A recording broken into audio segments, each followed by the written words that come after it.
Hey everybody, and welcome to Bits of Board, where we're talking board games, miniatures, cards, and dice. My name is Michael, and today we continue on our journey through the Sword and Sorcery Ancient Chronicles campaign. Not much to say here, guys and gals. Let's get stuck in. We rejoin our heroes leaving the God's Temple on their way down the temple pathway. After a grueling march on the abandoned temple's path, the party catch a glimmer of light that resolves into a village, possibly a dwarven hamlet, judging by the squat buildings and thick walls. As they resume the march towards the village, a hero notices an old abandoned crate, half hidden among the rocks and cobwebs.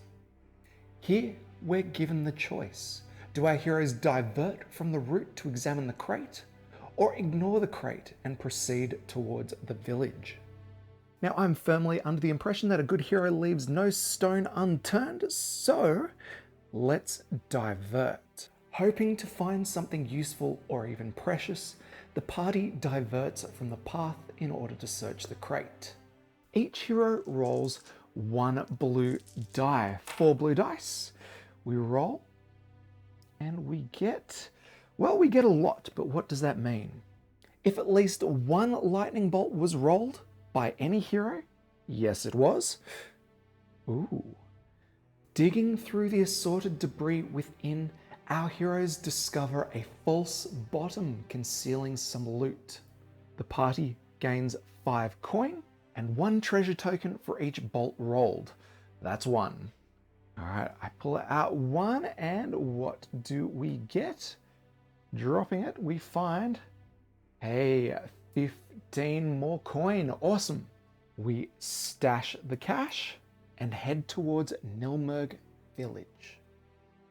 The village gate is patrolled by dwarven guards marching under a banner bearing runes that read Nilmerg Village. As the party enters the hamlet, an old dwarf whose colours long ago passed to the silver of wisdom greet them. Hail, travellers!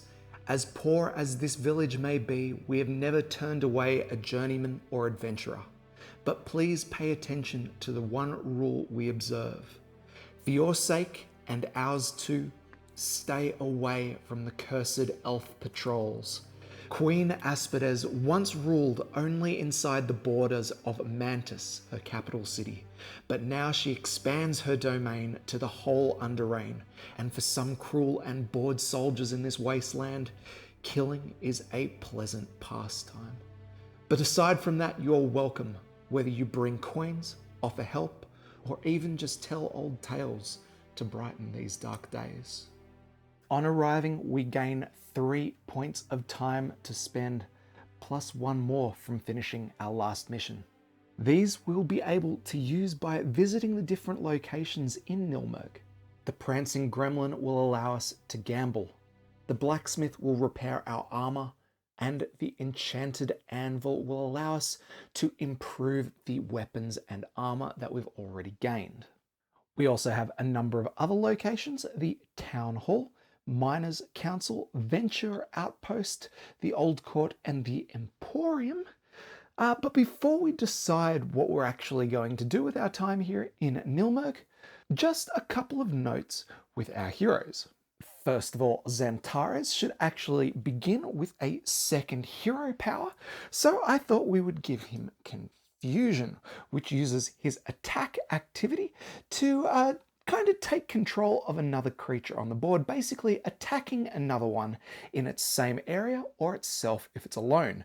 At rank 1, which is Xantare's current rank, we can do this to green monsters, which should be about all we're facing at the moment. So I'm thinking it's a good call to start. Second, because of the number of soul points our heroes have gained, one of our heroes is now eligible to rank up to gain 1 additional soul rank. To get to level 2, one of our heroes will need to spend 4 points, but we're going to have to wait till the next time phase to do so, which is going to be in an encounter. So hopefully I remember to do that as we move into our first mission here. But for the moment, that's, I think, all we need to cover. So let's head back to Nilmerg, and I think we'd better take in the sights. I'm not too keen to gamble at this stage, and we don't need to fix any armor And we don't really need to forge any of our weapons and armor just yet, probably. So I'm thinking we spend our time having a bit of a look around. We may as well start at the town hall. The dwarves quickly usher the heroes further inside this sturdy building. The solid hall brims with scattered scrolls and sheets that take flight as the sovereign, a dwarf wearing billowing robes spun from gold, silver, and other precious metals, marches through them, followed by two young assistants who try vainly to collect everything. The regal dwarf greets the party with more than a hint of uncertainty on his countenance. "Welcome. My name is Odranowel, the humble mayor of this mining village. Adventurers like you are not common around here. This is why I choose to meet you. I want to be sure you will not raise problems with the cursed elves, as we are no longer able to oppose them, and I would like to avoid retribution amongst my kin. I will gladly answer any questions you may have, but keep it brief, as I have much work to do. Administration with scarce resources is the stuff of skalds' songs, trust me." We can ask two questions. Our first will be to ask about the village's history. This question elicits a sigh from the mayor. There is little to say. Once this was a rich outpost, and thanks to the metal trade, the village thrived. But then the cursed elves' dominion reached us. We tried to resist at first, but the losses were too much for us to bear, and so we capitulated. Now, under the Queen's heel, we send the greater part of our mining profits to Mantis, the cursed elf capital. There, as in the whole Underrain, the world of Queen Aspidus is law. Abandon your boldness, friends, or you will learn this lesson with pain, just as we did. For our second question, we could ask about the God's Temple, or we could ask to work as a sellsword. I'm thinking money is going to be important, so let's inquire. The dwarf governor replies in a whisper, "Should you have the power and I the coin, I would hire you to chase those cursed elves away from my lands. But alas, aside from that, I have no need of mercenaries. You could, however, ask the Miners' Council. I've heard tell of monsters infesting their mines." And with that, our time at the town hall is over. We spend one of our time points and we have 3 to go. So let's follow up on that lead and we head to the Miners' Council, another time point spent. The Miners' Council building is one of the most important in the village, a clear symbol of how the settlement depends on metals and gems to survive. The huge wooden door bears the crest of the council, 2 crossed pickaxes over runes proclaiming Miners' Council, nothing more precious than earth. The massive doors open when the party knocks, and a stout dwarf with a flowing white beard gazes upon the heroes while handing them a scroll. "Oh, there is no need to talk. Your appearance speaks for what you seek. Take this, and if you find success, we shall meet again. Until then, I hope not to see you again." The dwarf slams the door, and the party can only read the scroll. "You have doubtless heard that horrible beasts infest one of our mines. We have grown weary of reclaiming the corpses of incompetent adventurers. Prove yourself by going into the wild and killing a few monsters. Bring back their corpses as proof, and the job will be yours. Otherwise, leave and trouble us no further." We gain our first adventure card. To complete this, we need to defeat 1 nest per hero, 1 giant spider per hero, and 2 venoms per hero. Once we've done that, we can visit a venture outpost to reclaim our rewards. All right, very happy there. Spending another point of time, I think we're going to visit the old court next. The court building is run down, most likely abandoned due to the cursed elves' dominion. While walking between the ruins, the heroes hear a rumbling snore echoing from a nearby corridor. A well-dressed dwarf sleeps deeply while giant spiders creep from the shadows to claim the easy prey. Whoa, here we're given a choice. We can either help the sleeping dwarf or let deadly nature take its course. The catch here is, though, We can only help the dwarf if our heroes are of the law alignment, and we're not. Good news for us is we may choose to lose one soul point to follow the opposite behavior, and because I like to be a good-natured chaos dude, I think we're going to. We spend one soul point, and we're going to help the dwarf. Abandoning a foolish but innocent dwarf to be killed is not a good way to start a new journey. So the heroes prepare themselves for battle. We spawn both spiders and we begin our battle. Here our heroes will complete a pseudo battle. Each hero can perform a single attack with one of his weapons or powers, and if our heroes manage to kill both spiders, we should gain some rewards. Zentaris will attack first with confusion, causing one giant spider to attack another. The attack is its bite attack, so we'll be rolling 2 red dice. 2 hits, 2 damage. Artemis will attack next with her bow. 2 blue dice with 1 hit guaranteed. We succeed though with 2 more damage dealt. 1 giant spider has been defeated. Next, Thorgrin attacks. 2 blue dice, 2 red dice, and we get 1, 2, 3, 4, all the hits we would ever need. Our party is successful. The dwarf opens his eyes just in time to see the heroes slay the horrible creatures. After an initial scream of terror, the dwarf realizes he is in the presence of his saviors. I have no words to thank you. You saved my stupid life. Before I leave this horrible place, please take my belongings as proof of my gratitude. Anyway, you are natural-born hunters. You should visit the Miners' Council. I'm pretty sure you'll find fortune and glory. As reward for our deeds, we gain the rewards of the monsters. 5 coins, and we gain back our lost soul rank. Not only that, we gain 2 treasure icons as well, another 45 coin, and with that, we head back to Nilmerg. Look, we've got 1 time left and we've got a ton of cash to play around with. I'm thinking we go ahead and actually visit the Emporium. The Village Emporium is small and mainly focused on mining needs, yet there are several useful items for those who wish to survive the Underrain. Here our party may purchase the cheapest side of any Emporium item, adding it to their supply. Here in Sword and Sorcery, coins or crowns in the game don't actually belong to the party and instead reside with an individual. Now, this is important for things like monster targeting and some other stuff later on, but for all those coins that we've picked up as a part of our adventures, unless we spend it, we're going to have to figure out who gets it. So I'm thinking to avoid any major decision making here for something like this, let's go ahead and spend as much as we can. Now, it's worth noting here that heroes can actually just give money to each other while visiting the Emporium, so it only really matters once we leave. So we have a total of 80 crowns available to us. Let me see at what we might want to walk away with. All right, so I reckon we spend 40 crowns and purchase Artemis an elven longbow. Now, we lose the guaranteed hit, but we're rolling some better dice with some better range and better abilities.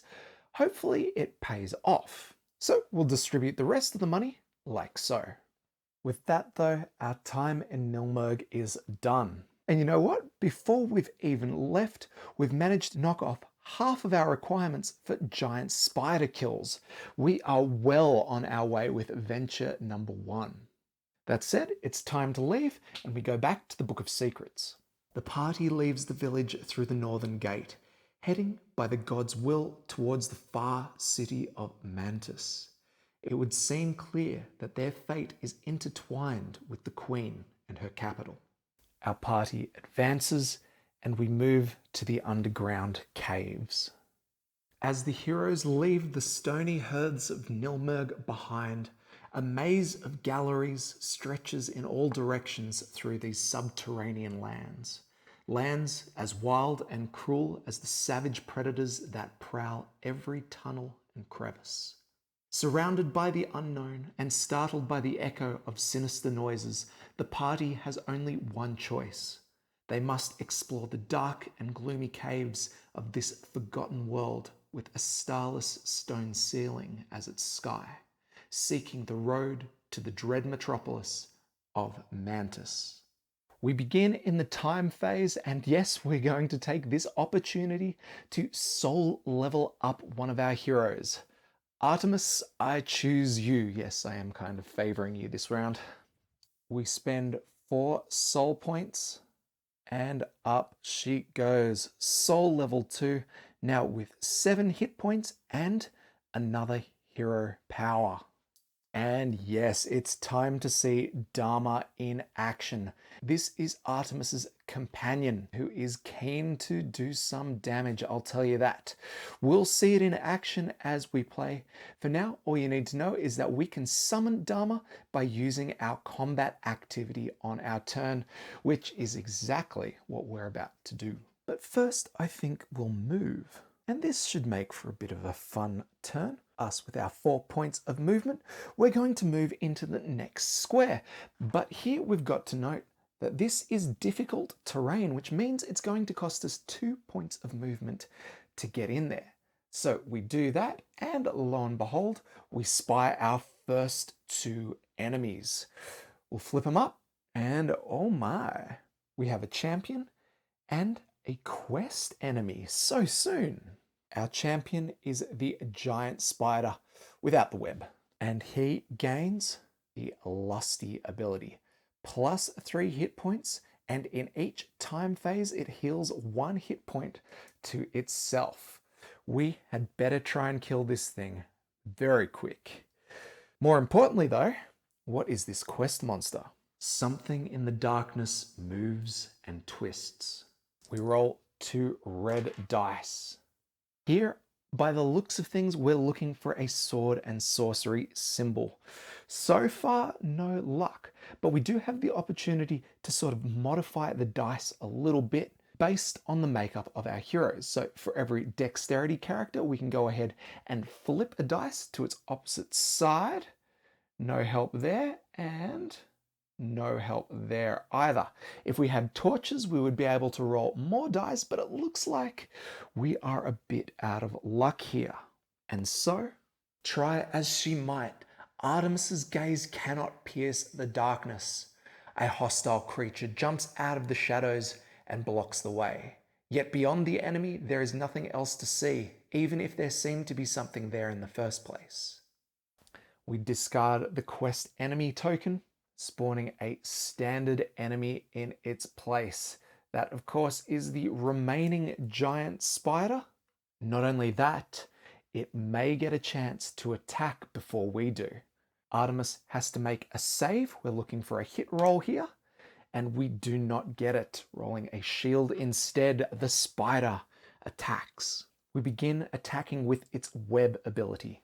3 dice rolled, and only 1 hit on the dice, but 1 more for the ability. And unfortunately for us, that's a slow.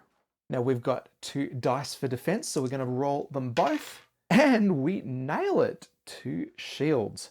Perfect. So no damage received, but that slow does go off. We continue our spider's attack, and if the victim is slowed and there are no other heroes in its area, move to engage and use entrap. Here with entrap, the victim suffers KO, and then, unless they save, suffers 1 hit point of damage. Another save. Artemis is doing very well. We move back into Artemis's activation, and she is knocked down, so we're in a little bit of trouble here. To get up, we're going to have to use our dash, which costs us our action point. Now that we're up, I would love to attack, but we have that slow ability, which means we are pretty stuck here, and that is our turn done. Oh man, at least the slow is discarded. Next up, we move to the enemy turn, and yes, we have 2 spiders on the board, so it's time to draw and resolve our first encounter card this round.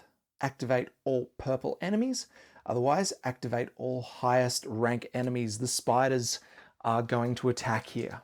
We'll begin with Webby over here, who is in range of 0. This sucker is going to bite. 2 red dice, 2 hits, and the poison effect goes off. Again, we have the opportunity to save 2 blue dice here. One saves, the other does not. Artemis receives her first point of damage. Spider number 2 activates. A second chance at a spider web attack. 3 blue dice. 1 hit plus 1 on the card. This time, no slow. 2 blue dice for the save. Again, 1 save. Look, I think we've gotten out of this pretty light. With that though, Artemis's turn is over. Oh, wait, sorry. The giant spider attacks with web a second time here. Oof. Wow, these spiders are going hard. Ooh. This time though, no hits. The enemy's turn is over and we move to our next hero. Who's it going to be? Actually, before we move on to the next hero turn, here is something we haven't seen before. The nest. Now, the nest is a minion, kind of just like the venoms, that has an ongoing effect, breeding. At the beginning of each enemy turn, and when triggered, roll a single red die. And for every hit symbol rolled, we summon a venom. These then activate at the end of the enemy turn, but I forgot to do that here. See, this is voiceover Michael here. Don't worry, I catch it a bit later, but just thought I'd let you know now. So we move into the next hero's turn. Jian, let's do this. Charging in, she engages with the spider. It's time to let's swing with the mace. But first, check this out. We are dominating this area, having at least twice as many figures as our opponent. This means this attack is going to have +1 hit. We roll and do what I see to be exceptionally well. 3 hits +1 for dominating. That is all we need. And the webby spider is defeated. It drops 5 crowns, which we will pick up. And then I'm thinking we should try and heal up Artemis before that poison does her any real damage. We utilize her healing wave, spending her only action point. And the 2 damage and the poison caused by the spider's attack previously is instead healed. We move to the enemy's turn and we draw an encounter card. Here, all faith enemies activate. Otherwise, each enemy recharges and heals 3 hit points per act. Next, we roll for our nests. Thankfully, nothing spawns. Whew! Looks like we get a break from the spiders here. We move to our next hero turn, and Xantaris is going to attack. We'll begin with a move, moving into the difficult terrain, and from here, let's begin dealing with this venom of all things, and for this we'll use the Wand of Darts. 2 blue dice, hoping for a hit, and we get 1. The venom is killed. Perfect. Next, we'll use our Confusion, targeting the giant spider. And because it's alone, it's going to attack itself. 2 red dice. Oh, and some solid damage there. We get a total of 3 hits, but that star gives us an AoE effect, which would be great if we had any more enemies in that spot, but we don't. 3 damage ain't bad though, so we'll leave it there. We do have to resolve his flux ability now, so we'll go ahead and roll the red die, but no effect this time around. Hero turn done. We move into the enemy turn. We draw an encounter and all dexterity enemies attack. The spider targets the hero with the least amount of wounds. Hey, that's everybody. So they're going to narrow it down to Xantaris. 3 dice for the web attack. Only 1 hit, which will be prevented by his magic armor, but that slow does come into effect. We check the next condition of the attack. If the victim is slowed, yes, and there are no other heroes in its area, no. We would move to engage and use entrap. Otherwise, we attack with the web, so another web attack here. And no hits at all. These spiders kind of suck. Let's roll down here for the nest. No venoms spawn. All right, all that done, we move back around into Thorgrin's turn. We will begin by moving, 2 points to go through the difficult terrain, and 1 more to get out to engage the spider here. We'll spend an action to focus, and then we'll roll our 2 blue dice and 2 red dice for the attack. And it's not great. 1, 2, 3 for the focus, not enough to take this Spidey out. 6 damage dealt, 1 to go. And that is it for the hero's turn. So we move into the enemy turn and we draw our encounter. Activate all blue enemies, otherwise all engaged enemies, perform a primary attack. That is a bite against Thorgrin. We roll. Ooh, 2 hits there. Miss on the other one, that's all right. Now, Thorgrin's got 3 defense, so we are going to be able to roll out 2 dice to defend here. But we kind of fail a little bit, and we receive 2 points of damage. Good news for us, though. We gain our rage token. Yeah. We roll for the nest, and 1 more venom appears. Ooh. Guys and gals, I think I forgot to move the venom last time because they activate at the end of the enemy phase. Look, I don't think it would have done anything because what would have happened, if I remember correctly, is this would have gone in there and attached itself to an enemy. Xanteris used its attack to defeat it. I think we're okay, guys and gals. But that's not to say I'm going to forget it again. So here, the venom will activate and it will move into Thorgrin's space, attaching itself to him. Unfortunately, though, we're not going to have a chance to deal with it before it does damage next. Oh boy. So with that done, we move into the event phase and draw our first event card. Evil Brood. Oh boy. We are going to spawn 2 nests, and then each nest uses breeding. This is bad. We roll for the nests, and only 1 spawns. Okay, we got to do something about them and our remaining spider. We end the event phase and the venom goes off. Thorgrin is poisoned and the venom is discarded. We move into the time phase and it's here we're going to deal with that poison. Firstly, Thorgrin cops a point of damage and then we roll to see if he can discard it. He needs a lightning bolt, so that save fails, unfortunately. And I guess we can boost his enrage. Next, we will refresh some powers. Xian is 1 point away from getting her heal back, and Xanteris has his confusion up and running. Finally, our Spidey heals up 1 point of damage. We move into our hero turn, and I think we're going to activate Xanteris. Because he's slowed, we're actually only going to get a little tiny turn here, so I'm thinking we try and take out this Spidey.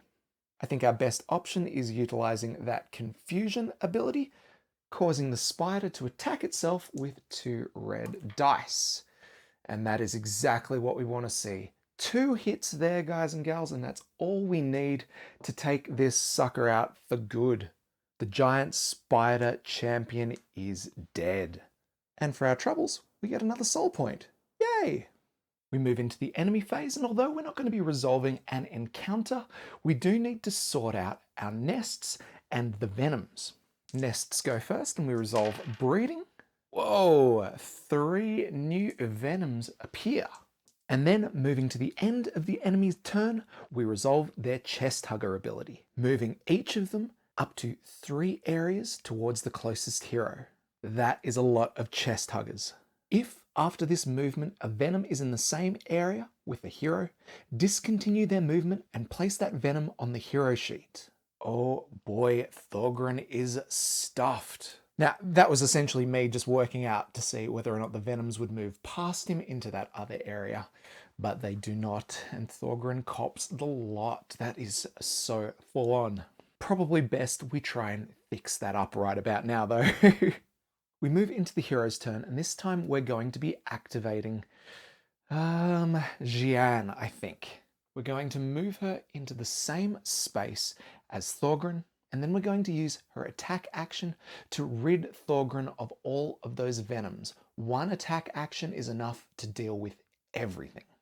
So that's a bit of a sigh of relief. Now, she doesn't have her heal up, so she can't actually heal Thorgrin off the poison, so we're just going to have to deal with it there. We've used our attack, we've moved. You know what? I think we're going to leave it right there.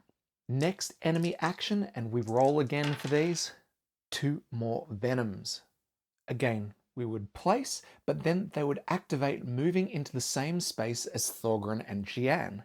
This time though, each of the venoms will chest hug their way, 1 each, to both their player boards. How are we going to deal with this? Honestly, I think we've got to destroy these suckers. So what we're going to do next is activate Thorgrin. First, we're going to attack. Let's see if we can't damage this nest. Let's use one of his 2 actions. Hey. Yes, let's use one of his 2 actions to focus, getting +1 hit here. What do we get? All right, so we get 1 hit for the focus, 1 more hit for level 2 enrage, and that's +1 action as well. We get +1 hit for using the spear at rage 1, 3, 4 over there, and we can use those 2 lightning bolts to enact bleed.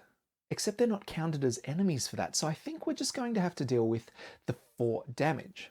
Now, these nests actually have 1 point of armor, but thankfully, due to our enrage token, we get to kind of ignore that, which is good. So, 4 damage against that one. Okay, so we've still got 2 actions to play with and our movement. So what I'm thinking we might do is actually move into this location right here and then use our Unleash Rage ability. Discard your current rage token, then target enemy suffers hit points equal to the level of the discarded token. That's 2 more damage, enough to take out the nest. Whoa, these things are tough. The nest drops 5 crowns, which we'll pick up kind of straight away, and also grants +1 soul. Right, so that was a good turn from Thorgrin. I think we'll just round it out by taking another free action and getting a heal in. Thorgrin's copped a fair bit of damage, and we kind of want to keep him alive for a bit longer, huh? Right, so his turn done. We move to the enemy phase and activate those 2 nests. We roll 2 red dice, and that's 3 more of these things. Wow! As usual, these spawn and then activate with their chest hugger ability, all finding their way onto Thorgrin's player board. Oh no. 1 more hero to activate this turn, and that is Artemis. And for this, I'm thinking we'd better fix up Thorgrin. So we are going to move into his location there and spend our attack activity to clear off all 4 venoms attached to his body. We move into the enemy phase, 2 more venoms appear and clamber their way, again 1 each on Thorgrin and Artemis this time. We move into the event phase and discard the top event card. Then we resolve infection. Both Artemis and Jian get poisoned, and Thorgrin, who is already poisoned, suffers 1 damage. We move into the time phase and roll saves for each of our poisoned characters. Artemis first. That's 1. Jian next. No good. And Thorgrin third. Oh, again, no. Poison sucks. And now we resolve cooldown for each of our characters' used abilities. That done, we are back into the battle phase. Alright, we really need to kill these things. Now, we'll start back with Thorgrin, noting that that poison damage would give him back 1 more point of enrage. We'll begin by activating his movement, and I'm thinking we're actually going to move back 1 space so we can get the +1 from his spear attack. But before that, after moving, we are going to spend an action to focus, and then we're going to roll. Oh my goodness, we suck. 1 hit, 2 hits, 3 hits for focus, 4 hits for enrage. Seriously, this is crazy. I mean, it's good, but it's just not enough here. Oh well, we move on. We'll go ahead and use his heal, offsetting some of that poison damage. And then we move into the enemy turn. Our nests roll, 2 more venoms appear. This time, both working their way onto Artemis. Back into the hero turn, we activate Xanteris, and we move just 1 space forward. We attack the damaged nest with our Wand of Darts and get 2 points of damage and the kill as well, because even though this thing has armor, we rolled a star, which for us gives us lethal. The damage comes in before the armor, and we defeat the nest. One more soul, 5 coin onto the space. On we move to the enemy turn. Our remaining nest rolls, another venom onto Artemis's board, and I think it's time we give Artemis an attack now. We focus and attack with the Elven Longbow, 2 damage. We'll use a lightning bolt for 3, and the other one we will use to re-roll a die. Let's go one of these blues, still no good. 4 damage dealt there, and we are so close. Back into the enemy turn, another venom moves to Artemis, and we move to Xian's activation. Now, instead of moving in to take this thing out, we're going to have to play it slow here because we need to kind of save Artemis from a bunch of damage that's about to come her way. So, what we might do first is spend an action to utilize the healing wave. This will cure Thorgrin of his poison and heal up 2 points of damage, everything we need. And then we'll move and spend our attack activation saving Artemis. Enemy turn, we roll for the nest, which spawns a venom.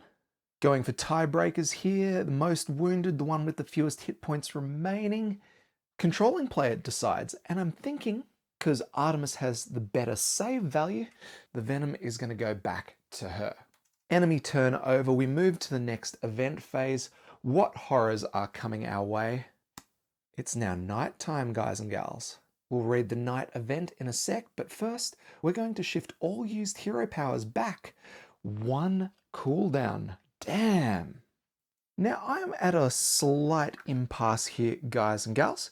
Usually when the night phase is detailed, it's present in the little reference box for the mission. Like as you can see for a following mission, we've got night down the bottom there, but not for this current mission. So I'm just going to assume that all of the night effects are resolved in our rewinding the hero powers.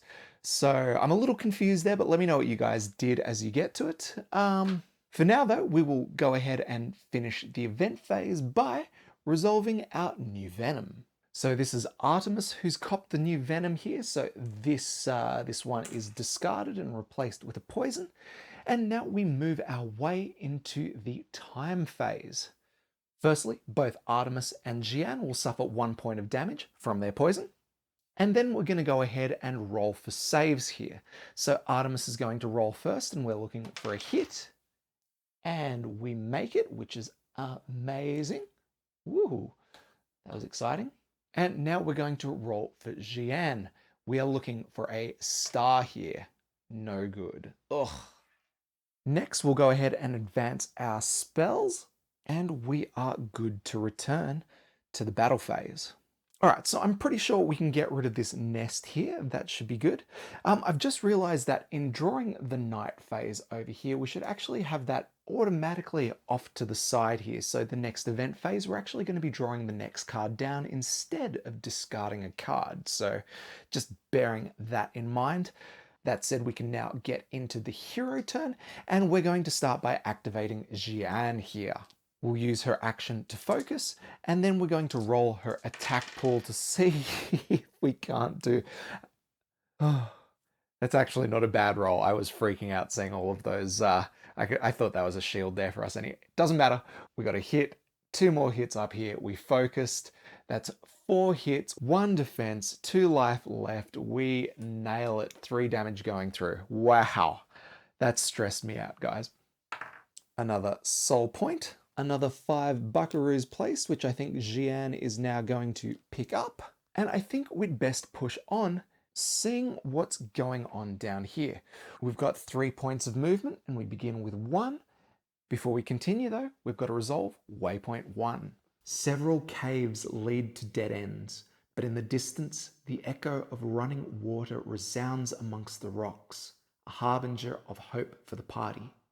Thick webbing curtails the hero's view of what hides in the recesses to either side of the path. So here we're given the opportunity, if we're not engaged and we want to remove the web, we can spend 1 action.